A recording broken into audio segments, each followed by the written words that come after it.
بسم الله الرحمن الرحيم. وما وجدنا لأكثرهم من عهد وإن وجدنا أكثرهم لفاسقين.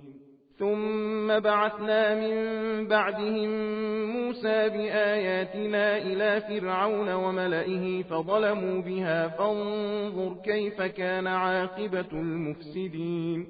وقال موسى يا فرعون إني رسول من رب العالمين حقيق على ألا أقول على الله إلا الحق قد جئتكم ببينة من ربكم فأرسل معي بني إسرائيل. قال إن كنت جئت بآية فأت بها إن كنت من الصادقين.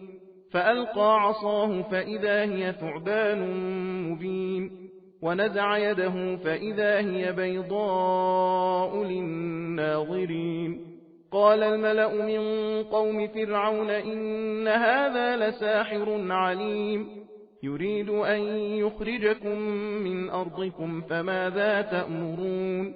قالوا أرجه وأخاه وأرسل في المدائن حاشرين يأتوك بكل ساحر عليم. وجاء السحرة فرعون قالوا إن لنا لأجرا إن كنا نحن الغالبين. قال نعم وإنكم لمن المقربين.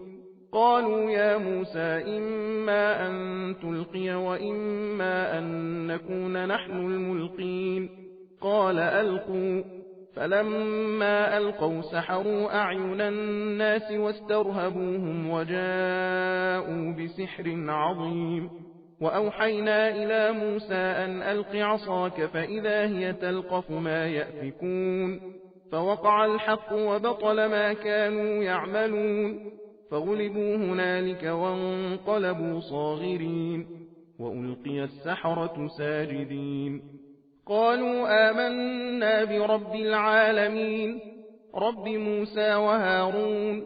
قال فرعون آمنتم به قبل أن آذن لكم إن هذا لمكر مكرتموه في المدينة لتخرجوا منها أهلها فسوف تعلمون. لأقطعن أيديكم وأرجلكم من خلاف ثم لأصلبنكم أجمعين. قالوا إنا إلى ربنا منقلبون. وما تنقم منا إلا أن آمنا بآيات ربنا لما جاءتنا ربنا أفرغ علينا صبرا وتوفنا مسلمين. وقال الملأ من قوم فرعون أتذر موسى وقومه ليفسدوا في الأرض ويذرك وآلهتك قال سنقتل أبناءهم ونستحيي نساءهم وإنا فوقهم قاهرون.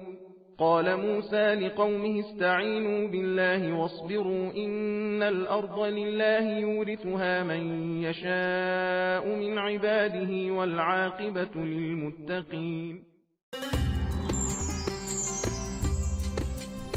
सबील कुरान हिदायत का रास्ता।